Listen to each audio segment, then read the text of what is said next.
All right, hey brother. Hey, Al. And welcome everyone back to another episode of Siblings in Crime. I'm Allie Rosso. And I'm Blake Murphy. And just as sounds, we're siblings who love true crime. Yes, love it. Love it. And if you haven't, please like, subscribe, follow, all the things. This last week was awesome. We appreciate all the new subscribers, but as always, more. When I went at the airport this morning, someone recognized you. Someone recognized me. I was like, yes, I'm Allie Rosso. She's like, oh, that's cool. I just knew you from high school. Right. No, actually, even less cool than that. A little girl was in a stroller, and she was like trying to tell her parents something. She was doing the more. You're like, oh, that means more. Yeah, and she pointed at something, and the dad goes, I don't know what you're talking about. Sorry, honey. I was like, checks out. Well, we want sub. Yeah. So we want more subscribers, which has been so fun. We're about to hit a new little milestone for us. Mm-hmm. Before we get into the case, is there anything you want to tell us? High Rocks Week. Dun, dun, dun. We'll be in New York City. Yeah. By the time this comes out, I will be actively doing the High Rocks probably. And I'll be laughing at her. Oh, you're so sweet. Just kidding. Yeah, I'm next Wednesday. Blake is on Thursday. So we'll be heading to New York. Brett and I go tomorrow, and Blake leaves Monday. Monday. So that's where we'll be. I work tomorrow, or I'm on call, so. Makes sense. Mm-hmm. So that's where we'll be. I'm very excited, so stay tuned. Wish us luck. I plan to eat lots of pizza. My favorite thing to do is in New York is anytime I see a pizza place, I go get a slice. And it's going to be perfect because you'd be doing a High Rock, so you're going to be able to load up after your race. And before your race. Probably not the night before. It depends on how you do fine with grease. Some people are super weird and don't respond well, but I don't know. I've never done the High Rocks. That's true. I just keep seeing these horror things. Everyone's like, it's so hot. Yeah, it's hot and it's confusing and the sled carpet is getting pushed up, making it harder. Oh, I didn't see that. The turf is moving. Yeah, but and one guy said, honestly, the vibes are the best. But if you're trying to do your fastest time, you're probably not going to get your fastest time. This will be my fastest time. We're here for the vibes. Oh, yeah. And you're going, yeah, your first one's going to be a PR. So that's great. You can only go up from there. Yeah. And then maybe I'll get another PR. Even easier. Wow. So I'm all about PRs. I don't really care about how speed. And I'm all about the vibes.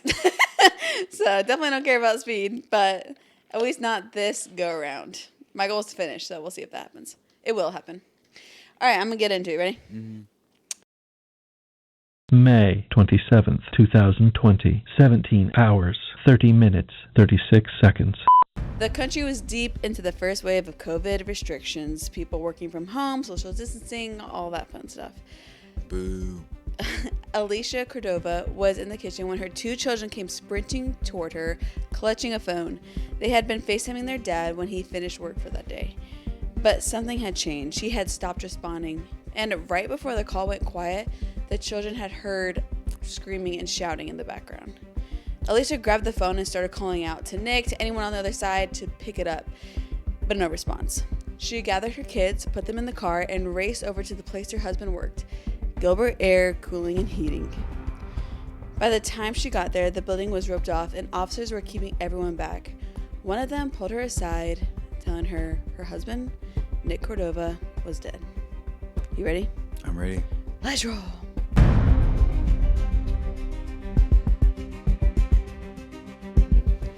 So this case is ongoing, and it is in our hometown. So, people listen up, because you may have the missing piece to the puzzle, which I'm still shocked by this, because I had just moved back home to Arizona, and don't remember hearing about this, but also I wasn't really in the know of true crime going on. So, this case still needs to be brought to justice, so let's talk about it. For Alicia, it was love at first sight. She was the one who asked for her now husband, Nick's number. Nick was, yeah, I know. I was like, I love a brave woman. Yeah. Good for her. Yeah. Nick was described as fun, loving. So when his coworkers said that, he never rose his voice at them. He was the level-headed boss. He was the mom of the mom and dad relationship in a company. So Nick and Alicia were married in 2012, and after a few years, they had two children. They had a baby boy, and then a couple years later, a baby girl. So Very cute little family. In 2018, Nick purchased a business alongside a silent partner named David Sweetman. I was like, I've actually never heard that term before. I have. I figured you have. You're a business guy. Mm-hmm. So what is it? It's just someone that is normally like an investor in it, like not actively involved, but so. Yeah, exactly. So he's not really calling all the business shots, but he's helping pay the bills. Yeah, he's a part of the owner. Right. He's an owner in it. Right. Just didn't really have management going on or anything. So that was the start of Gilbert Air Cooling and Heating. Under Nick's supervision, it grew into a larger, more lucrative company. He worked late often, getting it going, as most business owners do. And Alicia said that Gilbert Air was kind of like his third baby. Like, this was his thing he was growing, which is very common with business owners. True that. Yeah. So Nick was in his office on the evening of May 27th, 2020. And this is when I was saying his kids were FaceTiming him. He's wrapping up for the day, and they were just chit-chatting. And Alicia was in the kitchen washing dishes when her daughter came running in. She said, something's wrong with Dad. Alicia grabbed the iPod, I believe is what they was on, and could see that there was a struggle on the end of the call. She started yelling and couldn't get a hold of anybody. So while she was on that call, she actually grabbed her phone and called 911. And this is a clip of that call. It's okay to pray. Where's your emergency? This is Scott. Yes, I'm on FaceTime with my husband. My kids are FaceTiming, and someone came in and started, like, beating him. I think they have a gun. What's your address? He's at Gilbert Air, and Gilbert Air. I can't even look at the address right now. I'm freaking out. Is he at work? Yes, he's at work. His address is 511 West Guadalupe Road, number 13. Okay, 511 West Guadalupe Road? Yes. Nick! Wait, 113? 511 West Guadalupe Road, number 13. Okay. After a few minutes, Nick's phone was finally picked up, like the FaceTime phone. But it was his business partner, Dave, the silent partner. He told her that Nick needed medical help. I can't imagine you're like on the other end of a phone call. Like, what's going on? Freaking out. You're like, he needs medical help. I would literally, like, your mind's probably going worst case scenario right away. That'd make me sick. Also, why doesn't he call? And why is he at the office? Well, they are, like, I think he works in the office all the time. Like, it's not abnormal for him to work there. He didn't come help her or didn't see?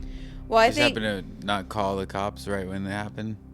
That's a good question. It seems, I don't know if Dave even tried to call 911 at this point yet, but Alicia's already on the phone with 911 while this was all going on. And so 911 is like on the phone saying, we have people headed there right now. So my guess is that, I mean, all this was actively happening when Alicia was on the phone with Nick. Mm-hmm. So I imagine Dave hadn't gotten to the point where he was even able to call for any assistance yet. So luckily, they already had people on the way there. And Alicia was like, kids, get in the car. We're going to Dad. And Alicia lives in like Scottsdale or something. Mm-hmm. So they have a little bit of a drive. But she was like gathering everybody up, headed out. As she drove, she was calling family members, friends. Everyone knew like within the first few minutes like what was going on. She was on top of it.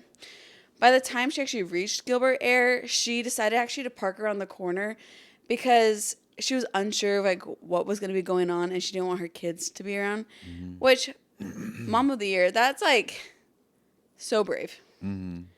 So the area, like I mentioned in our intro, was already like roped off with caution tape. Alicia tried to enter through the side door, but two officers interrupted her before she could get inside. One of them was like trying to calm her down. She kept asking like, where's her husband? Where's Nick? Like whether he'd been taken to the hospital. She didn't see an ambulance anywhere though. And after a few minutes is when they finally told her that Nick was dead. And Alicia's first question is, where's Dave? So, Dave, the business partner. Mm-hmm. The first officer to arrive on scene had an interesting interaction with Dave.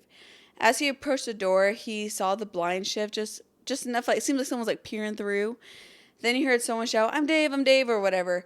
So the officer ordered Dave to come out. And first of all, that's already kind of weird. If like you just got attacked and you're like peeking out, like I feel like when you hear sirens, you're like running out of the building. He got attacked too? Well, like in their office base. So he was there. So I'd be like, why are you just hanging out? Like odd behavior right from the start. Instead of like running out, like I said, he kind of like opened it slowly, and he had a weird thing. He's like, Dave announced that he was holding a gun. He's like, I'm his partner. I'm holding a gun. Like, I'm like, this is Gary. I'm sorry. Hold on. So right from the bat, they're like, okay, the business partner has a gun. What is going on here? And the officer tried to push the door open further, but couldn't because Nick's body was blocking it on the other side. So sad. So rather than finding another way in, though, the officer forced it open, pushing Nick's body in the process. And I want to be like proud of the Gilbert PD because like we are Gilbert. We are Gilbert. And there's going to be many moments where you're not going to feel very proud of Gilbert PD, unfortunately. Yeah. So because he pushed the door open, Nick was now moved onto his side. The officer could see a bullet hole in Nick's left cheek. Dave was hysterical. He was pacing the room. He was freaking out. The officer put him in cuffs and had him sit down. And as he did, Dave kept repeating that he's his partner. 2 guys came in here. 2 guys came in here. They left. They ran. They shot Nick. And that is the story that he's repeating repeatedly. So, of course, police launched their investigation and temporarily detained Dave Sweetman. He told them right away that this had been a robbery. The 2 men came in under like the guise of selling HVAC equipment. Yeah. And then the situation obviously turned violent at that point. Dave continued his story saying that he handed over all the money he had, hoping they would leave. They hit him on the back of the head, and he said he didn't remember much after that. Sketchy. Yeah, he and Nick were the only 2 people in the building at the time. So this was after hours. Business closed at like 5. This is closer to 6. And it's the only 2 of them in there when these 2 men came in and ambushed them. He was taken to the Gilbert Police Station. How bizarre. He was taken in for obviously a formal interview. Mm-hmm. That's like the one good thing that they did. But Dave told the detective that he had a gun on him, but he never fired it. Like after these guys came in, that's when he grabbed the gun. When the officer patted him down, they found almost about $1,000 in cash in Dave's left pocket. It's like, oh, I forgot about that. He's like, oh, they were supposed to rob me, weren't they? That's what it feels like. Dave was asked about it, and he's like, I had only given the money to them from my right pocket. Okay, that's weird. Also, I feel like you would notice $1,000 in a pocket. Like, why would they be like, give me all the money in your right pocket, not your left? He's like, takes that $1, and he's like, yeah. He's like, I only got a 10. Yeah. They have like a roll of cash in the other one, just like stacked. Or like when like you're trying to give someone money and like you pull out and it's like $10 and you're like, give them 1. You're like, sorry. Yeah. You're like sad because like the 20's on top. You're like shuffling through it. Yeah, seriously.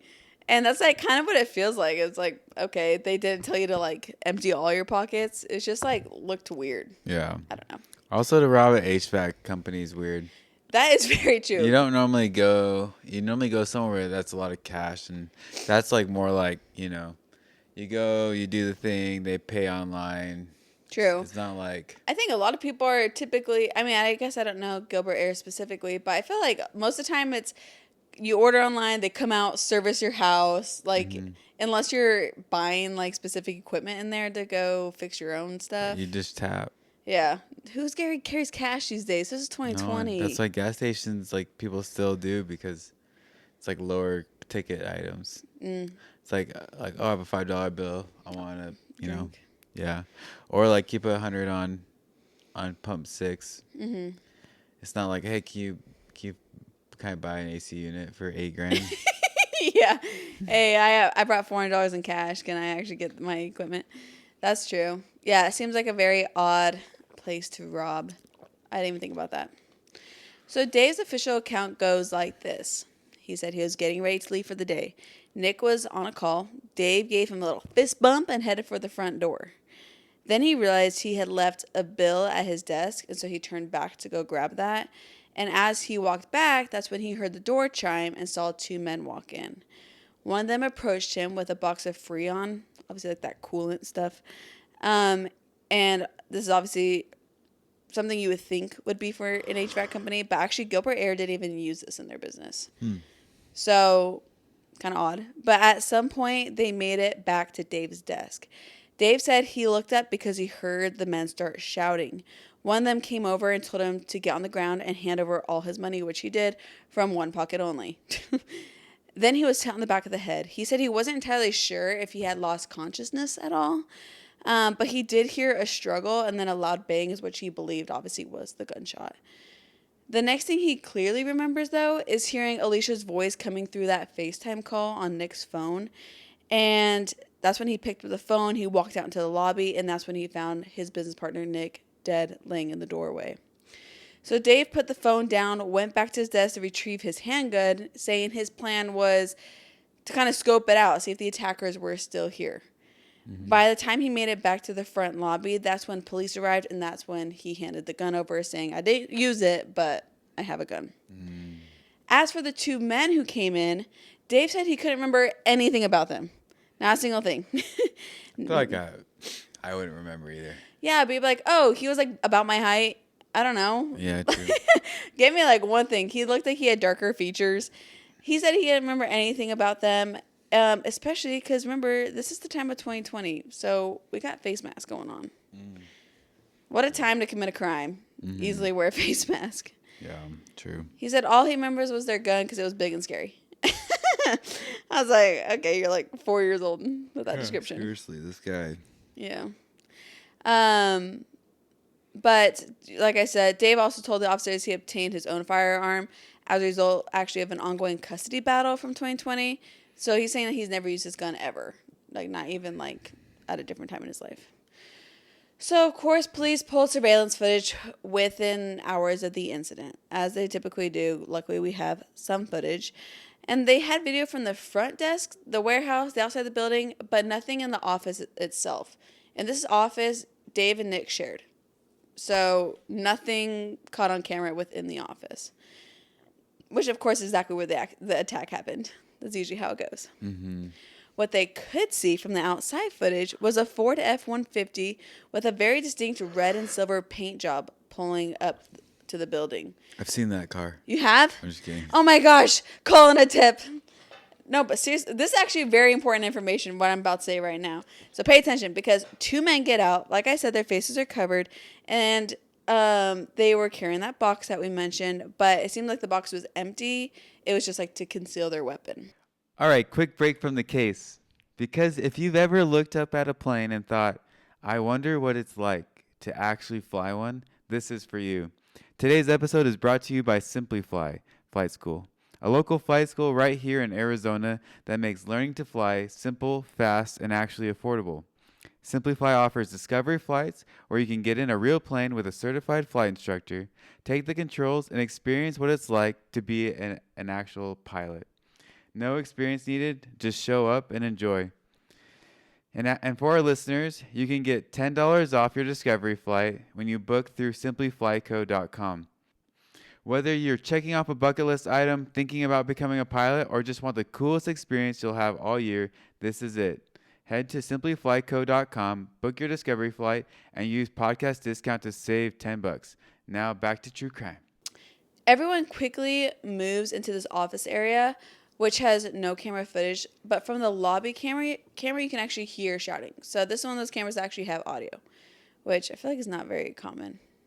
Like all surveillance, it's like weird black and white, and it's like every 2 seconds. But they actually have audio, which is a plus. And then you see Nick running out of the office towards the front door, and that's where he was shot at 5:31 p.m. And that's when you see the two men, they're running back to the truck, and they're driving away. Back inside the office, though, investigators found clear signs of a struggle. Nick's desk had been moved. Papers were everywhere. Obviously, bullet holes in the walls. And then there was something odd that they found. On the ground, officers found a potato with like a hole gouged in it. They're thinking maybe it was supposed to be some sort of silencer. But it seemed like an odd thing with only two people there. I don't know, like a potato. I don't know if that's a common thing or not. I think I've heard of that. Let me look. I think I heard pillow. As a silencer. I have heard of pillow, I feel like, as a silencer. I don't know how to do makeshift silencers, obviously, probably for the better. But potato seems like an odd thing. But Dave's desk, by contrast, compared to Nick's, untouched. So we got Nick scrambled up. He's running around. Dave's nothing.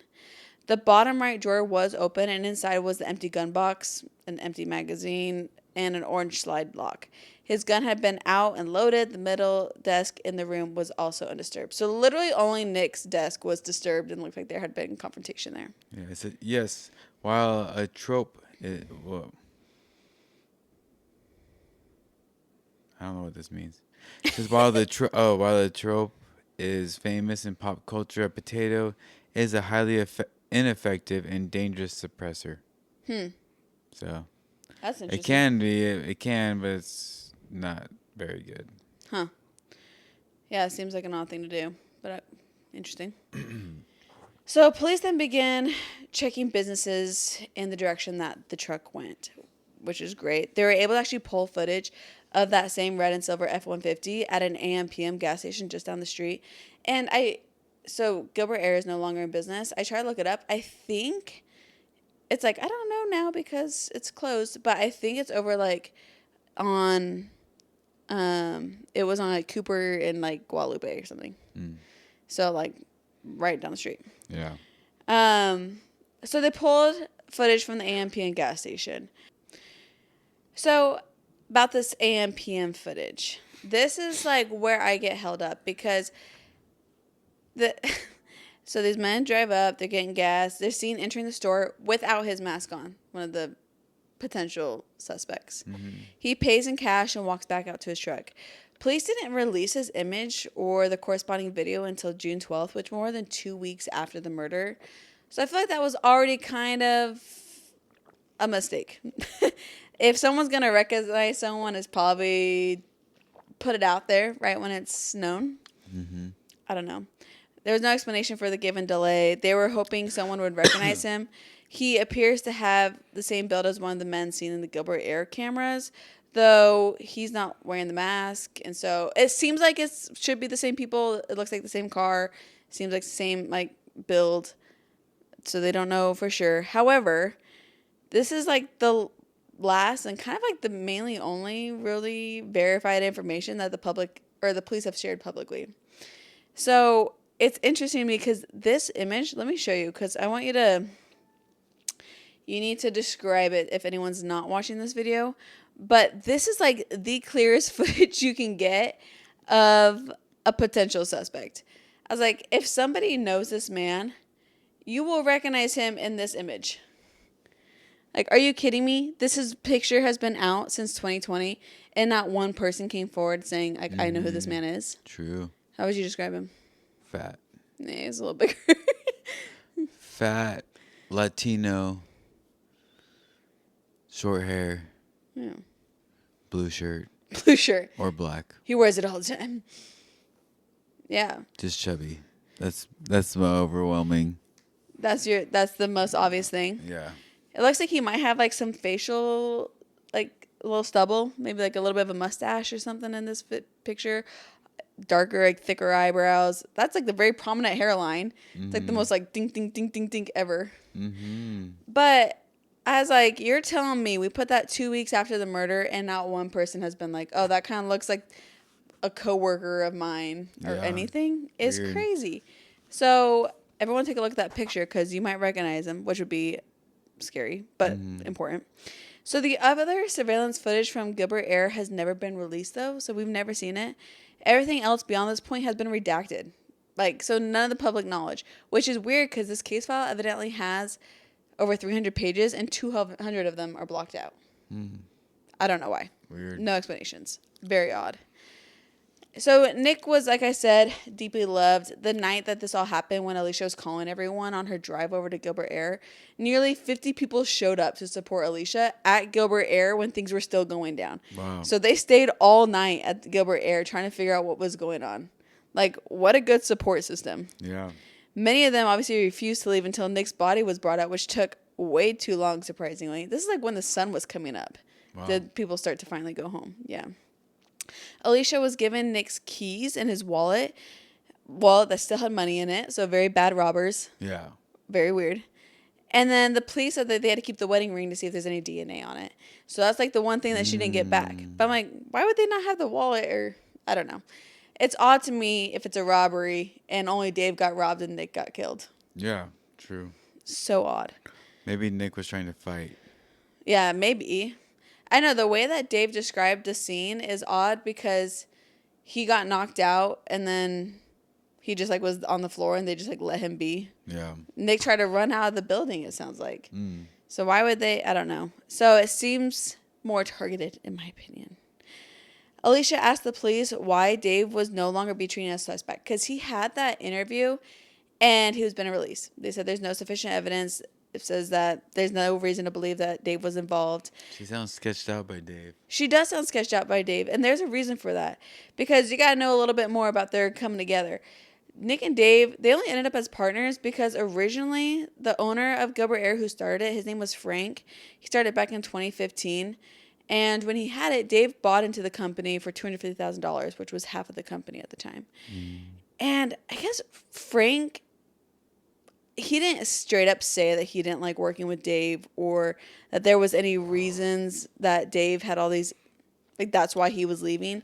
But Frank was trying to buy out of the company. So that's when he offered it to Nick. And Nick was actually going to bring his friend in and do 25%, 20%, and Dave 50%.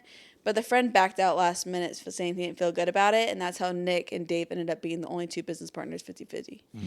But really, when Frank was asked about this, all he said about Dave was he's a shady POS. And so that he just wanted out. Which is so sad because you're like, dang, Nick, like, if you had more information, maybe you wouldn't have worked with this guy. But on top of that, like, once they were business partners, Alicia didn't know anything going on, like, with Nick's business because he kept it very separate. I guess in, like, within the span of 2019, she'd only met Dave like 3 times. So it's kind of interesting that she's so sketched out by him and she doesn't really know anything about him. Yeah. So I feel like she gets bad vibes. True. So things started to shift pretty quickly with some red flags. In late 2019, about 6 months before Nick's death, he came home one night and said something to Alicia that kind of stuck out to her, especially now. He said, "This may sound weird, but I feel like I'm being watched." And I feel like no one should feel that way. And also, when people say things, like when I hear podcasts or like different stories, they're like, if anything happened to me, it was Dave. Yeah. I'm like, if you're saying that, we should be taking more steps. But you hear that so often. And then in March 2020, Nick discovered that Dave had quietly withdrawn $30,000 from the company account. And he had never done that before. And Nick confronted him about it. And he's like, oh, I just had to pay something off. Like, I'll have it paid up. I'll pay you back. And like, by the time next payroll comes around. However, by the time next payroll comes around, he had taken another $15,000 out and hasn't put the $45,000 in. So money seems to be a weird thing with it going on within the company. Yeah. Which is horrible. Dave, we're watching you. I know. So again, in May, he said the same thing, how he still feels like he's getting watched. And kind of jokingly, I guess, he said something along the lines of that Dave might just hire a hitman and take him out to collect his insurance money.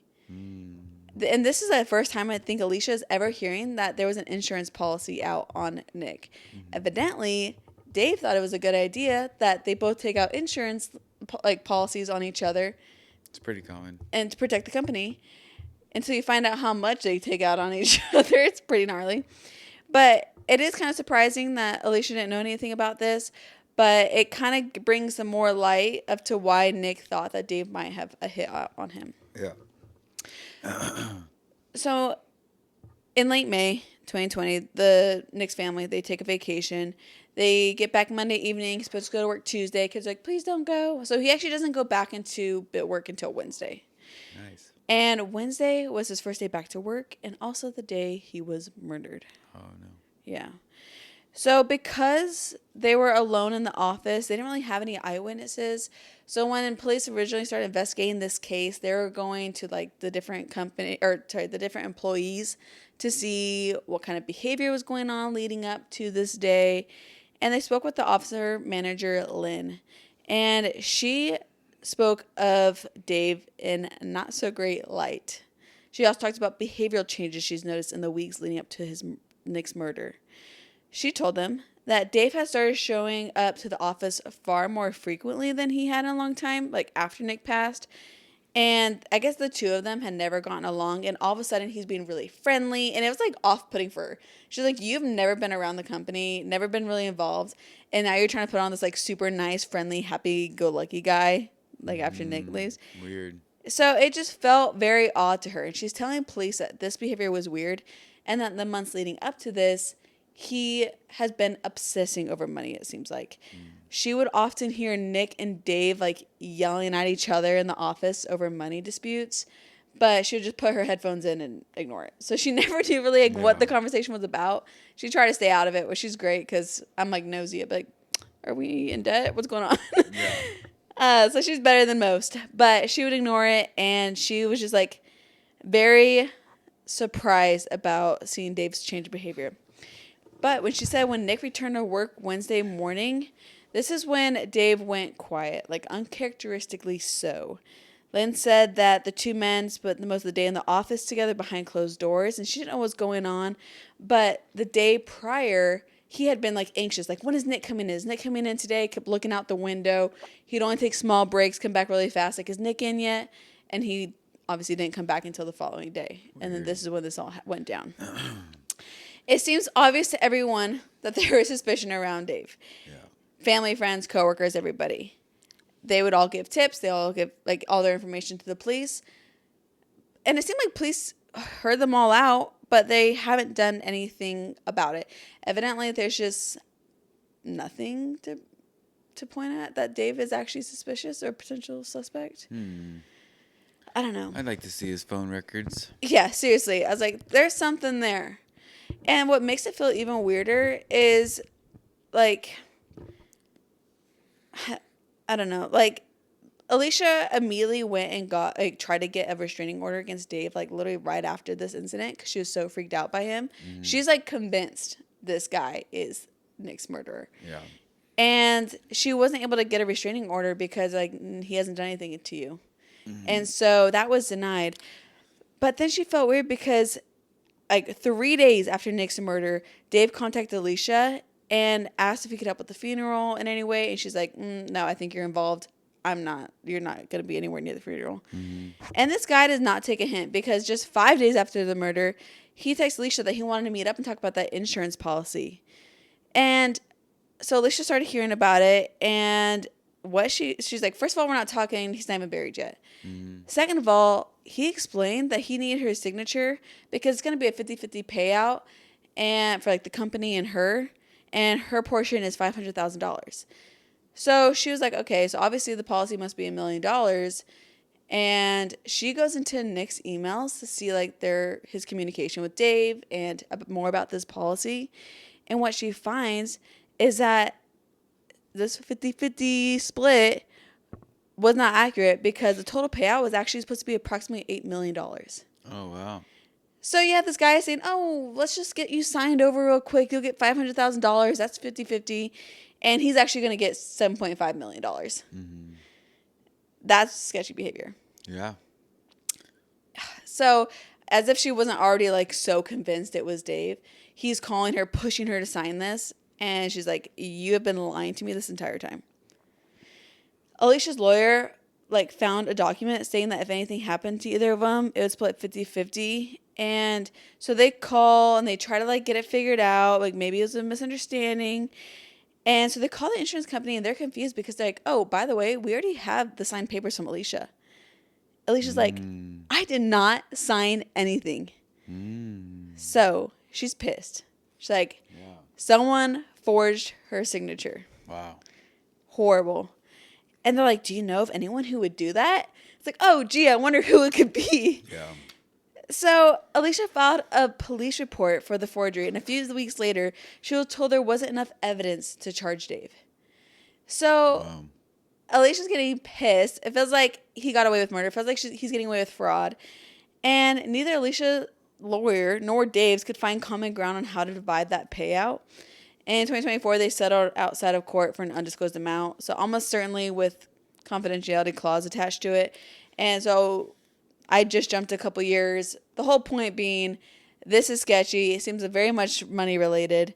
And how sad that not only is she getting no closure for Nick's death, but also she's had all this like financial like stress and like all this legality. I was like, I don't even know how to do anything with accounts and insurance and policies and banks. Yeah. I'm so bad with that. You're so bad with that. I'm so bad with that. You're pretty good at that. I'm okay with that. You have to deal with the bank a lot, it seems like. Yeah. I just don't like checking my mail. You're so bad with your mail. It's crazy. I think like 99% of it is just a waste. I don't even know why we use so much paper on mail. Yeah, it is a waste, but you can just toss it away. At least it's not like piling up everywhere. Easy to go through. Anyways. I'm like Grammy. Grammy! Just a little mail room in your house.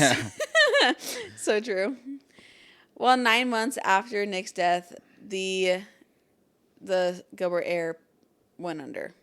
So what Dave had been doing with the company's funds in those 9 months is not entirely clear because evidently the company got $7.5 million almost. Or actually, we don't know the disclosed amount, but he got some money. And it obviously did not go into the company. So after Dave actually took the client list and started a new company called Arizona Family Air, and he runs that out of his house to this day. And of course, Alicia has like no stake in it whatsoever. Mm-hmm. I saw the craziest things. I was like, I'm curious of like, that's open to this day. Let's go look at reviews. It's like 1.2 on Yelp. Yeah. And it's like, justice for Nick, F you. Like everyone's like hardcore on the reviews. Dang, I'm crazy. like liking all of them. Yeah. I'm like, oh my gosh, that can't be. Hopefully he had, Well, yes. if he had nothing to do with it, that'd be sad. Yeah, only if he is for sure guilty without reasonable doubt, then I should be liking those reviews at that point. Well, for the first year, a detective would meet with Alicia every few weeks, and they were like building this relationship. He would give her a PowerPoint of what they're working on. Like, she felt very hopeful. Like, it seemed like they were doing stuff, and she was told that arrests were going to be made, and all these like things were ball was rolling. But not long after, she got a call from the GPD, and the detective who had been working the case, like who had briefed her, they built a relationship. He had actually been moved to a patrol position, and Alicia's like, okay, was that a requested transfer? And the detective told her that sometimes detectives just get overwhelmed and need a break. So that detective got off the case, and from that point on, it went through so many people's hands. And every time she would bring up something like, oh, this detective said X, Y, and Z, and she'd bring it up to the new detective, and they're like, oh, thanks, I didn't know that. I'll write it down. And so things are either falling through the cracks, or are they not caring, or I don't want to think that they're not caring, but obviously things are not getting passed along detective to detective, and it has been 6 years with no answers to this day. Wow.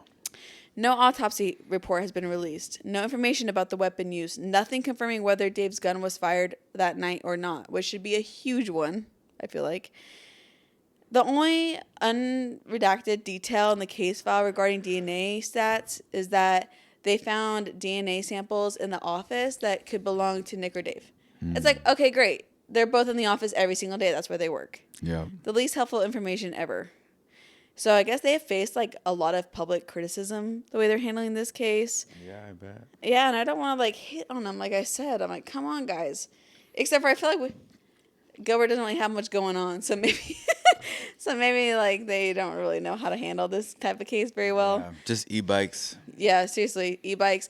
I got curfewed when I was like 15 for being out past 10, and it was like 10:05, and I had to go to curfew class and do community service.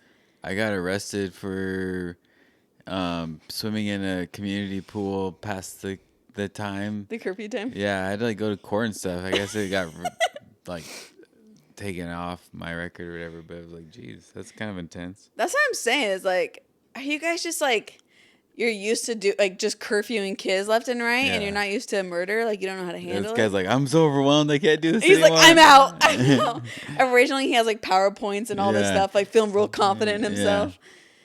I don't know. It's just so odd. So they've obviously gotten a lot of hate. The Arizona Attorney General is looking into the allegations because people have been like literally reporting that they think that they're withholding information, that they're destroying records, like all this bad stuff. Yeah. But nothing has been released about that. So in 2025, Alicia had enough, obviously. She hired a lawyer and filed a formal request to view the surveillance footage for herself, which is so brave. I don't know if I could watch that. Mm-hmm.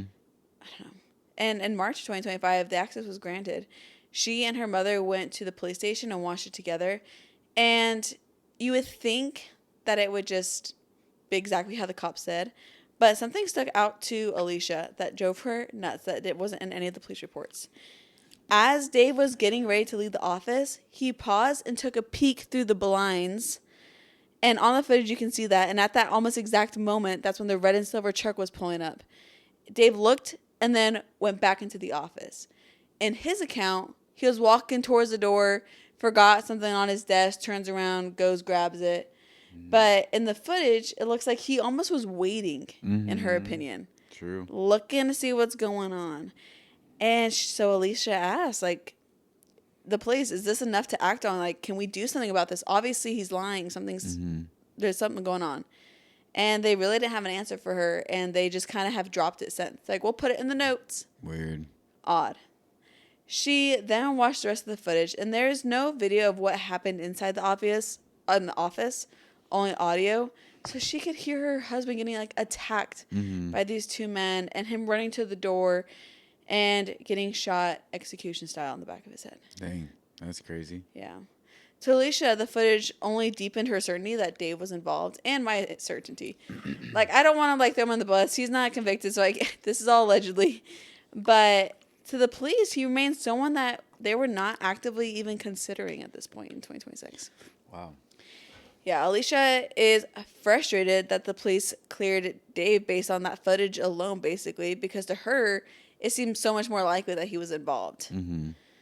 And also the $45,000 that Dave withdrew prior to the murder, she's like, could he be paying these two guys off? Like, is that what he's taking the money for? And that's like a theory that she had. Or he couldn't pay it back, so he had to do something about it. Yeah, exactly. So there's no publicly known link between these two guys and Dave. How much effort they're putting in to find out, I don't know. But it's an interesting thing. And so Alicia's getting involved with the organization called Silent Witness. Have you ever heard of it? Mm-mm. Yeah, I hadn't either. And it's like a group that takes on unsolved felony cases across Arizona. Basically, a condensed version from their website is that it is dedicated to creating safer communities by working in partnership with citizens, media, and law enforcement to solve and prevent crime within the state of Arizona. Nice. Yeah, so what they do is they pick up all the tips. They're the ones trying to help solve cases. We just bring more attention and such to it. Kind of like they try to kind of make the case for the police officers. Basically, so that we're handing all this over to you. Yeah, now do something about it. Kind of like a PI. Yeah, they've solved over like almost 13,000 felony crimes in Arizona. Wow. Yeah, 31.2 million worth of property and drugs seized through them. Almost 8,000 violent felons arrested and off the streets because of them. There's 8,000 in Arizona. 8,000 in Arizona, scary. Yeah. So obviously they're doing something right, and like 2.5 million in rewards paid to the community. So like, nice. You get So if you get benefits if you're able to give tips to Silent Witness, so definitely something to look into if you feel like you know anything. Silent Witness is the place to go to. So they're working on getting more tips specifically for this case, but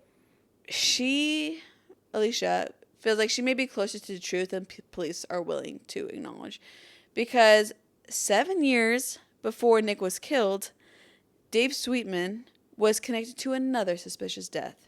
Oh. The death of his wife, Laura Sweetman. This guy's sketchy. Which we'll be telling that case next week. Whoa. And this is the case of Nick Cordova. Wow. That's so sad. Oh my gosh, it's horrible. And it's like, I feel like I just left it with literally the most loose ends ever. Yeah. It's because it is. And you need to check out the TikTok account Noise for Nick. Alicia is active. She is popping up. It's cool seeing cases in this time frame because we can go and actually interact with the family and see what they're up to, what they're figuring out.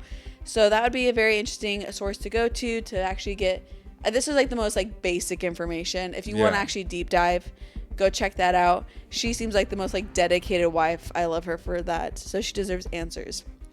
But this is also our freaking hometown. So people, if you know anything, if this guy looks familiar, literally talk to Silent Witness. Yes. Message Noise for Nick on TikTok. We'll find this. I feel confident. Yes. Do you have a keyword before we dive into true crime news? Yes. Peeking out of blinds. The whole phrase. Yes. Peeking out of blinds. Yes. Sketchiness. All right. Hit me with it. All right. Welcome to another episode of True Crime News. 5 cases for this week. Wow. And these stories range from heartbreaking family tragedies to cold cases that investigators may have finally cracked after nearly 2 decades. Case number 1. Newborn baby among 4 dead. Oh, no. Aw. Should we skip number 1? Yeah. We don't really like baby stuff. So sad. All right. Oh my gosh. So sad? Yeah. Number 2 as well? Yeah. Oh my gosh. Maybe we'll have a lot less true crime news today. And Flagstaff too. No. Keep it within Arizona, I guess. All today. right. Case number 3. Oh. Sun drop murderers. Cold case breakthrough. After nearly 18 years without answers, police announced a major arrest in the infamous Sun drop murderers. I don't even familiar with that. I haven't either. Authorities in Concord say Johnny Stephen Talbert, 43, was arrested on May 21st, 2026 in connection with a long unsolved double homicide. The case gained national attention years ago due to an unusual evidence recovered at the crime scene, including a bottle of Sundrop soda that became central to the investigation. Never heard of Sundrop soda. Yes, you have. It looks like Sprite. Detectives say advances in forensic technology helped lead them to the suspect. Go police. Go forensics. Oh, yeah. Arrest in missing boy murder investigation. And major development came this week in the disappearance of Kyron Durnin, a young boy who vanished from Drogheda. What? I don't even know what that is. Somebody from Drogheda is going to be like, hey. Yeah, or they're like, it's pronounced. Yeah. Police arrest a woman in her 50s who was known as Kyron, known to Kyron as part. I'm so tired, guys. Sorry. Known to Kyron as part of an ongoing investigation. I'm confused. Police arrest a woman in her 50s who was known to Kyron as part of an ongoing murder investigation. Authorities believe Kyron disappeared in 2022, though he was not officially reported missing until years later. Despite extensive searches, his remains have never been found. Investigators continue to pursue what has been one of the Ireland's, of course, that's why I never heard of that place, Ireland's most disturbing child disappearance cases. Is his name Kieran? Good, you never know. It's in Ireland. I was like, I swear if it's like Kiran, I'm like. It's Kyran. Okay. All right, missing woman case ends with murder charge. For more than 3 years, the family of Gretchen Fleming searched for answers. This week, investigators announced that the remains discovered in World County, West Virginia, were identified as Gretchen. Authorities have now charged William Pierce with her murder. Gretchen disappeared in late 2022, and loved ones spent years hoping she would be found alive. Her family says the arrest finally brings some answers, but not closure. That's sad. Yeah. All right, guys. Sorry that we can only do 3 cases this week, but this is Cold Cases Solved, Missing Person Investigations, Families, and Tragedies. That's so sad. These are the stories that are making headlines right now, and many of them are still unfolding. Follow Siblings in Crime for more weekly true crime breakdown and deep dives into the cases everyone will be talking about next. Very nice. Yep. And we'll be back with another case next week on Siblings in Crime. Yep. Thank you. Adios.